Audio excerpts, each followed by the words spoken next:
주님의 이름으로 축복합니다.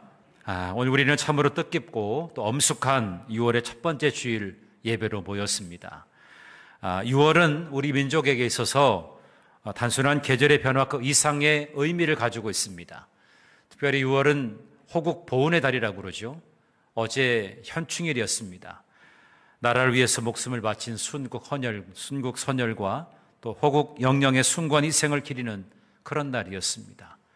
또 우리 역사의 가장 큰 아픔인 6.25가 발발했던 달이기도 합니다. 이 나라와 재단이 오늘날 이렇게 이토록 평화롭고 복되게 서 있었던 것은 피와 땀과 눈물로 이 땅을 지켜낸 그 신앙의 선배들과 애국 지사들의 헌신이 있었기 때문에 가능하다는 것을 우리는 기억해야 됩니다. 특별히 오늘은 우리 교단과 교회가 지키는 평신도 주일입니다. 이 자리에 앉아 계신 여러분 모두 한 분 한 분들이 세상의 소금과 빛으로 부름받은 하나님의 군사입니다. 또 이 나라와 이 사회를 변화시킬 주역이라는 사실을 선포하는 그런 주역이기도 합니다. 오늘 특별히 읽은 느헤미야의 말씀을 가만히 보게 되면 평신도 애국의 가장 위대한 모델이 오늘 이 느헤미야를 통해서 발견할 수가 있습니다. 느헤미야는 제사장이나 선자가 아니었습니다. 오늘날로 말하면 고위 공직자, 평신도 지도자였습니다. 그는 페르시아라고 하는 거대 제국의 아닥사스다 왕 곁에서 술 맡은 관원으로 아주 막중하고 아주 엄중한 자리에 있던 사람이었습니다. 그러나 그는 편안한 자리를 보장받았던 사람이었어요. 부족할 것 없고 아쉬울 것이 없는 그저 탄탄한 대로의 삶을 살았던 자였습니다. 그런데 어느 날 하나님이라는 사람을 통해서 조국 예루살렘의 성벽이 허물어지고 자기 동족들이 큰 환난을 당하고 있다는 그런 소식을 듣게 됩니다. 지금 자기의 조국이 상당히 위태로운 상황에 놓여 있다는 것을 듣게 됩니다. 이때 느헤미야의 마음이 어땠느냐? 결국에 느헤미야는 그 이야기를 듣고 주저앉아서 웁니다. 수일 동안 슬퍼합니다. 하늘의 하나님 앞에 금식하면서 기도하기 시작했습니다. 오늘 아침에 우리도 이 느헤미야와 같은 마음으로 하나님의 말씀 앞에 서게 되는 저와 여러분 모두가 되기를 간절히 바랍니다. 하나님, 이 6월에 우리가 단순히 과거를 기억하는 데 그치지 않게 하여 주시고 선열들이 피로 지킨 이 나라 위에서 그리고 하나님의 교회를 위해서 평신도인 내가 어떻게 해야 되겠습니까? 어떤 마음의 결단을 갖는 신앙이 되어야 되겠습니까? 이것을 새롭게 하는 저와 여러분 모두가 되기를 주님의 이름으로 축복합니다. 자, 오늘 저는 여러분들에게 세 가지 신앙을 결단했으면 좋겠습니다. 평신도 주일을 맞이하면서 제가 오늘 느헤미야와 또 성경에 나오는 인물 그리고 우리나라의 또 평신도 지도자 중에 아주 신실하게 믿음을 지켰던 두 사람을 여러분들에게 소개할 것입니다. 평신도 주일이기 때문에 여러분 마음속에 그분들의 신앙의 그 아름다운 성품들을 기억하고 우리도 그런 마음을 가지고 새로운 결단을 갖게 되기를 주님의 이름으로 축복합니다. 자, 첫 번째로는 조국의 아픔을 내 아픔으로 여기는 눈물의 기도가 필요합니다. 한마디로 말하면 애통의 신앙을 결단했으면 좋겠습니다. 애통의 신앙. 여러분, 나라 사랑의 출발은 조국의 아픔 그리고 이웃의 아픔 고통을 나의 아픔으로 여기는 공감과 애통의 마음이 필요합니다. 그 사람이 아파하는 것 같이 공감하는 거죠. 이 나라가 정말 여러 가지로 문제가 있고 어려움이 겪여 있는 것 그것을 가지고 애통하는 마음을 가지고 있어야 된다는 겁니다. 우리가 읽지는 않았지만 오늘 4절의 말씀 보면 느헤미야는 이 무너진 고국의 성벽과 불탄 성문 그리고 살아남은 백성들이 능력을 받고 있다는 소식을 들으면서 주저앉아서 울고 수일 동안 슬퍼하면서 하늘의 하나님 앞에 금식하며 기도했다고 했습니다. 느헤미야는 지금 예루살렘으로부터 수천 킬로 떨어진 페르시아 왕궁에 있던 사람이었습니다. 자신이 직접 고통을 당한 것도 아니고 모른 척해도 아무런 문제가 되지 않는 그런 상황이었죠. 그러나 그는 조국의 황폐함을 남의 일로 여기지 않았습니다. 조국의 무너진 성벽을 보면서 가슴을 찢었습니다. 조국의 죄가 곧 나의 죄로 여기고 철저하게 회개하는 것을 봅니다. 오늘 우리가 함께 읽은 6절과 7절의 말씀에 보면 그 내용이 상세하게 기록되어 있습니다. 자, 우리 함께 읽어볼까요? 시작. 우리 이스라엘 자손이 주께 범죄한 죄들을 자복하오니 주는 귀를 기울이시며 눈을 여시사 종의 기도를 들으시옵소서. 나와 내 아버지의 집이 범죄하여 주를 향하여 크게 악을 행하였다. 이렇게 그는 고백합니다. 민족의 위기 앞에서 다른 사람을 탓하거나 다른 사람을 정죄하지 않습니다. 그러면서 내가 죄인입니다. 우리 집안이 죄를 지었습니다. 이렇게 무릎을 꿇고 통회하며 눈물로 기도하고 있는 것입니다. 지금 자기는 페르시아 왕궁에 있습니다. 자기가 일을 저지른 것도 아니고 자기가 음모를 꾸민 것도 아니고 자기가 뭔가 잘못 일을 저질러서 지금 조국이 어려움을 당하고 있는 것은 아닙니다. 그런데도 그 조국의 아픔과 그 고통이 자기의 죄로 인해서 되어졌다, 그렇게 고백하고 있는 것입니다. 애통해하는 마음이, 애통해하는 신앙이 느헤미야에게 있었던 것입니다. 우리나라의 도산 안창호 선생을 여러분 기억하십니까? 민족의 역사 속에서 조국의 아픔을 자신의 아픔으로 삼고 평생토록 눈물과 기도로 헌신했던 위대한 평신도 지도자 중에 한 명이 바로 도산 안창호 선생입니다. 구한말과 일제 강점기라고 하는 어두운 터널을 지나면서 이 안창호 선생은 민족의 실력 양성과 도덕적인 그런 갱신을 부르짖었습니다. 안창호 선생은 아주 덕실한 기독교 신자였습니다. 조국이 나라를 잃고 방황하게 될 때 언제나 하나님 앞에 무릎을 꿇고 기도했던 기도의 사람이 바로 안창호 선생이었어요. 선생이 마지막에 이런 이야기를 남겼습니다. 낭망은 청년의 죽음이요, 청년이 죽으면 민족이 죽는다. 청년들의 그 영혼을 일깨우는 그런 이야기를 했어요. 그리고 누군가 민족의 쇠퇴를 남의 탓으로 돌릴 때마다 이렇게 준엄하게 꾸짖었어요. 우리 중에 인물이 없는 것은 우리 중에 인물이 되려고 마음 먹고 힘쓰는 사람이 없기 때문이다. 인물이 없다고 한탄하는 그 사람이 왜 인물이 될 공부를 하지 아니하는가? 그렇게 꾸짖었어요.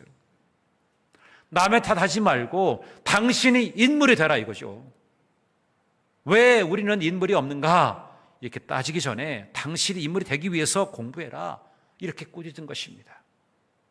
안창호 선생은 민족의 허물과 약함을 보았을 때에 손가락질하지 않습니다. 거리에 침이 뱉어져 있으면 도덕적 수준이, 우리 조국의 도덕적 수준이 이 정도밖에 되지 않나 그러면서 자기가 빗자루를 들고 쓸었던 분입니다. 나라를 잃은 그 슬픔을 내 슬픔으로 삼고 민족의 무지를 자신의 무지로 여깁니다. 일평생을 눈물로 씨를 뿌린 안창호 선생의 그 삶은 오늘 본문에 느헤미야가 보여준 그 애통의 신앙과 일치하는 것을 우리가 보게 됩니다. 오늘 우리 대한민국과 교회의 모습은 어떻습니까? 영적으로 도덕적으로 허물어진 성벽들이 너무나 많이 보이지 않습니까? 갈등과 분열이 있고요. 정말 피비린내 나는 진영 논리로 이기주의와 가치관의 혼란 속에서 우린 과연 느헤미야처럼 안창호 선생처럼 가슴을 치면서 울어본 적이 있냔 말입니다. 여러 SNS를 열어보면 자기가 잘못해서, 자기의 죄로 인해서, 내가 온전하게 서지 못해서 이런 문제가 생겼습니다 라고 이야기하는 사람이 없습니다. 다 남 탓하죠. 6.3 지방 선교가 끝나고 우리가 상상하지 못했던 일이 일어나지 않았습니까? 어떻게 투표를 하라고 해놓고서 투표용지가 모자라는 이런 초유의 사태가 일어날 수 있습니까? 그러면서 다 남의 탓만 하는 거예요. 너나 할 것 없이 탓만 하고 있어요. 이게 지금 우리 조국의 현실입니다. 오늘 여러분, 오늘 평신도주의를 맞이하는 우리가 새롭게 결단해야 될 것은 뭐냐면 하나님이 기도의 무릎을 회복하는 저희가 되게 하여 주옵소서. 기도의 무릎이 회복되어져야 합니다. 정죄와 비판을 멈추고 하나님, 이 나라의 위기가 바로 나의 영적인 게으름 때문이었습니다. 이렇게 고백하면서 민족을 가슴에 품고 눈물로 기도하는 그런 파수꾼들이 되시기를 주님의 이름으로 축복합니다. 과연 나는 얼마나 이 민족의 아픔을 위해서 눈물로 기도했던가, 이것을 우리가 돌아보라는 얘기입니다. 오늘 여러분의 마음속에 진정 나라 사랑하는 마음이 있다면 나라를 품어 안고 눈물로 기도할 수 있는 그런 기도의 영성이 여러분 안에 깊이 새겨지게 되기를 주님의 이름으로 축복합니다. 두 번째로, 안락함을 버리고 역사 현장으로 나아가는 실천적인 헌신이 있어야 된다는 거죠. 이건 행함의 신앙입니다. 애통해하는 마음에서 이제는 행함의 신앙으로 나아가야 되는 것입니다. 생각으로만, 내 입술의 고백으로만 끝나는 것이 아니라 이제는 내가 행동할 때이죠. 행함과 실천으로 나아갈 때입니다. 느헤미야는 기도했다 그랬어요. 금식하면서 기도했다 그랬죠. 그러면서 자기가 술 맡은 관원이라고 하는 자기의 기득권을 내려놓습니다. 그는 아닥사스다 왕 앞에 목숨을 걸고 슬픈 기색을 보이면서 자기를 조국으로 보내달라고 요청합니다. 여러분, 그 당시에 왕 앞에서 자기의 낯을 비출 때 슬픈 기색을 한다는 것은 혹여나 왕이 오해할 수 있는 여지를 두는 것입니다. 혹여나 나를 음모해서 나를 살해하려고 음모를 꾸민 거 아닌가? 얘 얼굴빛이 왜 이래? 왕이 오해할 수 있는 여지가 상당히 큽니다. 사람들은 어떤 일을 꾸미게 될 때 얼굴로 감추려고 해도 감추지 못할 때가 있어요. 그 얼굴에 표정이 드러나게 될 때가 있습니다. 여러분, 느헤미야가 지금 수일 동안 울다가 금식하다가 기도하다가 그의 모습이 어땠겠어요? 여러분 상상이 되지 않겠습니까? 얼마나 초췌한 모습이었겠습니까? 그의 마음 중심에는 자기 조국에 회파되어진 그 성읍, 그리고 백성들이 고통당하고 있는 모습, 그것이 계속해서만 떠올랐기 때문에 그 얼굴을 치장할 수 있는 시간들이 없던 거죠. 그 얼굴에서 그 빛이 드러나게 된 겁니다. 그걸 가지고 왕 앞에 선다는 것은 위험천만한 일이었습니다. 그런데 느헤미야는 하나님의 선한 손에 도우심을 의지하면서 담대하게 나아갑니다. 결국 유다 총독으로부터 임명을 받고 황폐한 예루살렘으로 향하게 됩니다. 그가 왜 편안한 왕궁을 떠나서 사방의 대적들이 우글거리고 먼지만 날리는 거친 유다 땅으로 갔겠습니까? 편안한 길을 자기가 왜 포기하고 거친 유다 들판으로 가겠냐 말입니다. 기도가 참되다면 자신의 삶의 행동이 뒤따라야 된다는 것을 알았기 때문입니다. 내가 기도한 사실이 있었고 이 기도에 따라서 내가 행동으로 옮겨야 된다는 것을 분명히 알았기 때문에 그는 실천하게 된 것입니다. 말로만 나라 사랑한다, 주 역사에 주옵소서 이런 것이 아니라 내 몸을 던져서 그 무너진 성벽을 세우고자 그 무너진 성읍에 돌을 하나 세우겠다고 하는 각오를 가지고 나아가게 된 것입니다. 왕 앞에 두려운 마음이 있었지만 담대하게 나아갔던 느헤미야를 보면서 우리가 언뜻 연상되는 여인이 있습니다. 누굴까요? 에스더입니다. 자신의 안락을 버리고 민족을 위해서 목숨을 걸었던 위대한 평신도 인물 중에 한 사람이 바로 구약의 에스더 왕비입니다. 에스더 역시 마찬가지로 페르시아의 왕비라고 하는 여인으로서 가질 수 있는 세상 최고의 부귀 영화와 안전을 누리던 그런 사람이었습니다. 그런데 하만의 관계로 유다 민족 전체가 몰살당할 그 위기에 처하게 되니까 그의 사촌 오빠였던 모르드게가 에스더에게 이렇게 얘기하지 않습니까? 네가 왕비의 자리를 얻은 것은 이때를 위함이 아니냐. 네가 이렇게 왕비가 되었으니 왕에게 나아가서 정말 백성을 구할 길을 열어야 되지 않겠느냐. 그렇게 이야기한 거죠. 이 말씀 앞에 에스더는 정신이 번쩍 들었습니다. 내가 누리는 이 안락함과 특권이 나 혼자 잘 먹고 잘 살라고 주는 것이 아니구나. 고통당하는 내 민족을 구원하라고 하는 하나님의 타이밍에 맞춰서 주신 그런 사명이라는 것을 깨닫게 된 겁니다. 그때 에스더가 어떻게 결단합니까?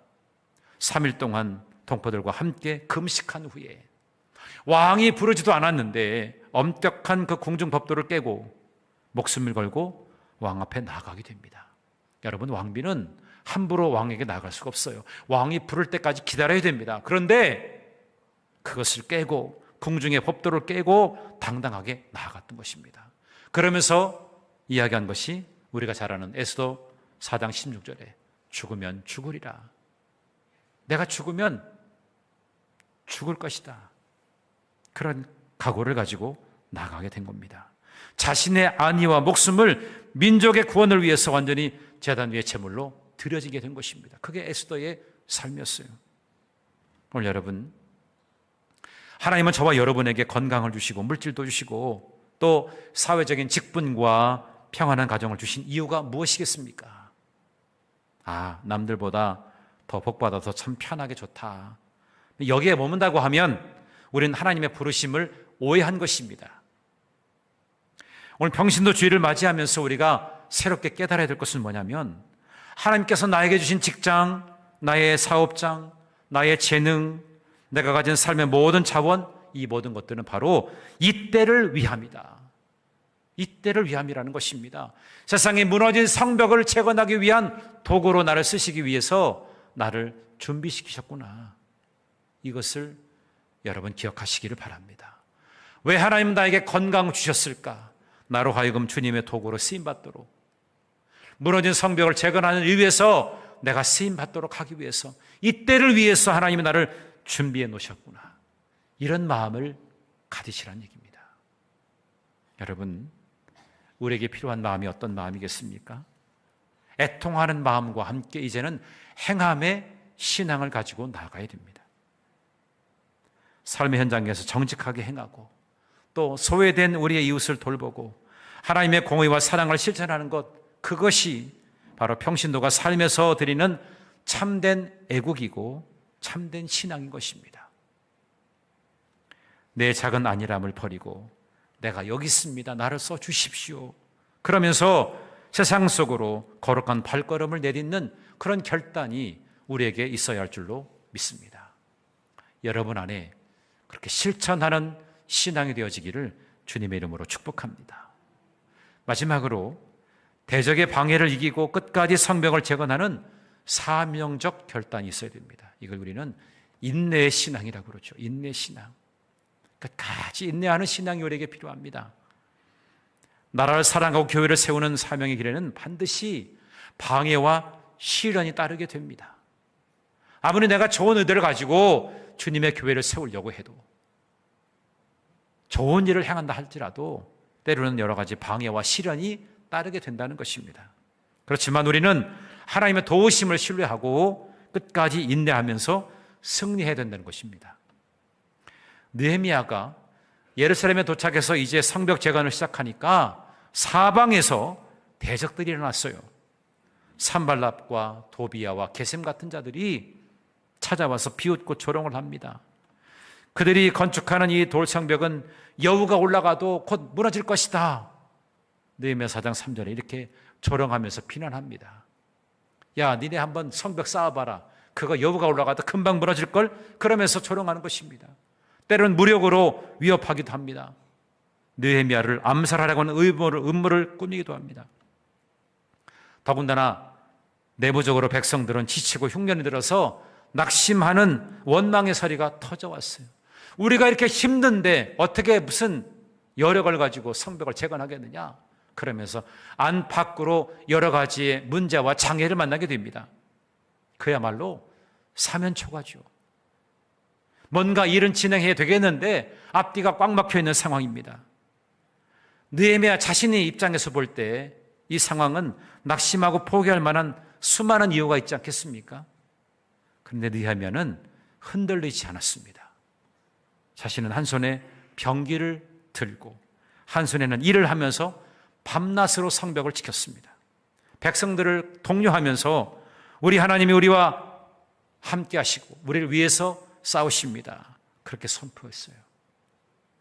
그 결과 수많은 방해를 뚫고 단 52일 만에 그 거대한 예루살렘 성벽을 완공한 줄로 믿습니다. 여러분, 이러한 놀라운 기적의 역사가 일어나게 되었어요. 느헤미야 6장 16절에 보면 우리 하나님이 이 역사를 이루신 것을 알미니라. 자신이 한 것이 아니고 백성들이 한 것이 아니고 이 모든 역사가 하나님의 놀라운 일들로 이루어지게 되었다. 우리가 그것을 알게 되었다. 이렇게 고백하고 있어요. 나라를 사랑하는 마음이 있다면 애통해야 하는 마음을 갖죠. 실천해야겠다는 마음을 갖죠. 그러나 실천하려고 할 때에도 여러 가지의 장애와 여러 가지의 어려움도 만나게 될 때가 있습니다. 그러나 끝까지 참고 견디는 것입니다. 하나님을 신뢰하면서 이 모든 일이 하나님의 선하신 뜻에 합당한 일이라면 하나님께서 반드시 완성케 하실 것이다.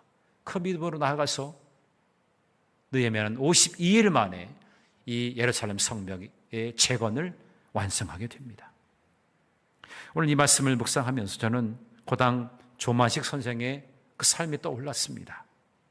우리 근대사 역사 속에서 수많은 위협과 유혹 속에서 민족을 향한 사명의 자리를 끝까지 지켜냈던 위대한 지도자, 민족의 지도자, 이분이 바로 조만식 장로님입니다. 조만식 장로님을 조선의 간대라고 불렀어요. 그분은 오산학교를 이끌면서 민족의 인재들을 길러냈고 또 물산 장려 운동을 통해서 민족 경제의 자립을 이끌었던 훌륭한 평신도 장로님이었었어요. 일제강점기 말기에 수많은 지식인과 또 지도자들이 신사참배의 압박과 일제의 회유에 못 이겨서 변절하고 친일로 길을 돌아서게 될 때 조만식 장로님은 끝까지 지조를 지키면서 그 신앙과 민족의 정통성을 끝까지 지켜냈습니다. 다른 사람은 다 친일파로 넘어가도 이 장로님은 끝까지 넘어가지 않았어요. 타협하지 않았습니다. 숱한 방해와 모략이 있었지만 그걸 견뎌냈단 말입니다. 해방 이후에 이북 땅에 공산 정권이 들어서면서 그들에게 협조하라고 하는 엄청난 압박과 회유를 받았지만 조만식 선생은 나는 내 양들을 버리고 갈 수 없다. 그렇게 이야기하고 평양에 남아서 신앙의 자유와 민족의 양심을 지키다가 결국에 순교의 제물이 되고 말았습니다. 어떤 위협 앞에서도 굴하지 않고 어떤 달콤한 유혹 앞에서도 하나님의 법도와 또 나라 사랑의 길을 포기하지 않았던 이 조만식 장로님의 그 신앙의 지조, 그 인내, 끝까지 포기하지 않는 신앙, 그것은 오늘 이 느헤미야가 대적들의 온갖 음모를 이겨내고 성벽을 끝까지 완공했던 영적인 끈기와 연결이 되는 것입니다. 오늘 우리가 살아가는 우리의 삶의 영적 전투의 현장도 만만치 않습니다. 내가 신앙생활하면서 세상에서 열심히 살아내려고 할 때 때로 정직하게 사업하고 정직하게 직장생활 하려고 할 때도 세상은 우리를 비웃거나 타협을 요구할 때가 있습니다. 야, 뭐 적당히 해라. 뭐 교회 열심히 나간다고 해서 교회 나가면 돈이 되냐? 교회 나가면 뭐 밥을 주냐, 떡을 주냐? 근데 우리 교회는 밥도 죽도 떡도 줍니다. 그렇잖아요. 그런데 우리의 사명을 여러 가지 모양으로 세상은 흔듭니다. 그렇지만 여러분 낙심하지 마십시오. 무너진 나라의 기틀을 세우고 영적 성벽을 재건하는 일은 내 힘으로 하는 것이 아니라 하나님의 능력으로 행하는 것입니다. 우린 전적으로 그분의 일하심에 맡겨드리면 되는 것입니다. 오늘 평신도 주일을 맞이하면서 세상의 어떤 풍파와 유혹 속에서도 흔들리지 않고 내게 주신 사명의 자리, 또 예배의 자리, 나라를 사랑하는 것과 봉사의 자리, 그 자리를 끝까지 지키겠다고 다짐하는 뚝심 있는 성도님들이 다 되시기를 주님의 이름으로 축복합니다. 아멘. 여러분이 지켜야 될 사명의 자리가 있어요. 예배의 자리 여러분 포기하지 말으셔야 됩니다. 그리고 나라 사랑하는 마음을 가지고 봉사하는 자리, 그걸 항상 지키겠다고 하는 뚝심 있는 성도의 삶이 우리에게 필요한 것입니다. 이제 말씀을 정리하면서 여러분들에게 고백하기 원합니다. 같이 한번 해볼까요? 우리는 세상의 성벽을 재건하는 영적 파수꾼으로 부름받았습니다. 우리는 세상의 성벽을 재건하는 영적 파수꾼으로 부름받았어요. 오늘 평신도 주일을 맞이하면서 우리 신앙의 선배들이 나라가 위기에 처했을 때 골방에 들어가서 눈물로 기도했고 삶의 현장에서 목숨을 걸고 의와 진리를 외쳤던 것처럼 어떤 핍박에서도 교회를 지키고 민족을 사랑했던 마음, 그 마음을 여러분 마음에도 담을 수 있게 되기를 간절히 바랍니다. 여러분이야말로 이 시대의 느헤미야요, 이 시대의 에스더요, 이 시대의 안창호 선생과 조만식 장로님과 같은 분이시들입니다. 여러분, 우리가 세 가지로 여러분 마음속에 꼭 이 말씀은 담았으면 좋겠어요. 첫 번째로 우리의 가정과 교회를 믿음 위에 바로 세워야 하겠습니다. 우리의 가정과 교회를 믿음 위에 세워야 되겠다는 거죠. 두 번째로는 우리가 몸담은 직장과 사업장을 하나님의 공의와 정직이 강물처럼 흐르는 곳으로 재건해야 되겠습니다. 우리가 살아가는 이 사회와 민족을 가슴에 품고 날마다 눈물로 기도의 성벽을 쌓게 되는 그런 저와 여러분 모두가 되기를 주님의 이름으로 축복합니다. 우리가 세상 속에서 참된 그리스도인으로 신실한 평신도로 바로 서게 될 때 우리 대한민국은 영적으로 더 건강해지고 부유케 되어지는 그런 나라가 될 줄로 믿습니다. 민족의 아픔을 끌어안고 기도하는, 끝까지 여러분의 믿음을 지키면서 여러분의 기도의 자리, 사명의 자리, 또 섬김의 자리, 이 자리를 사수하게 되시는 여러분 모두가 될 때에 이 민족 위에 놀라운 회복과 부흥의 역사가 일어나게 될 줄로 믿습니다. 우리의 피난처가 되시고 구원자이신 주님께서 이 모든 일을 가능케 하실 줄로 믿습니다. 그래서 우리는 부흥을 노래하는 거예요. 하나님, 이 땅에 황무한 것 아시죠? 하늘의 하나님, 우리를 긍휼히 여겨 주시옵소서. 우리를 긍휼히 여겨 주시옵소서.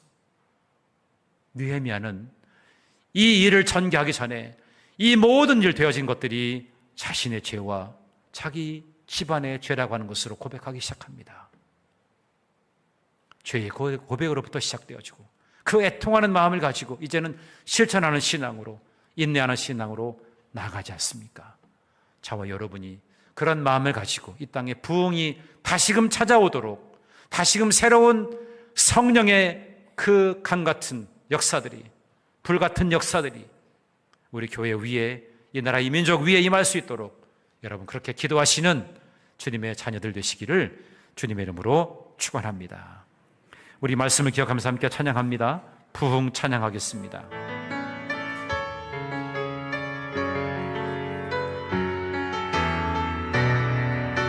이 땅의 황무함을 보소서.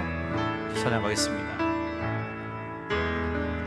이 땅의 황무함을 보소서. 하늘의 하나님, 긍휼을 베푸시는 주여, 우리의 죄악 용서하소서.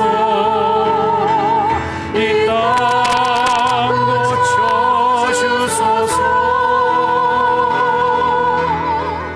이제 우리 모두 하나 되어 이 땅에 무너진 기초를 다시 쌓을 때 우리의 우상들을 태우신 성령의 불 임하소서. 흥의 불길 타오르게 하소서.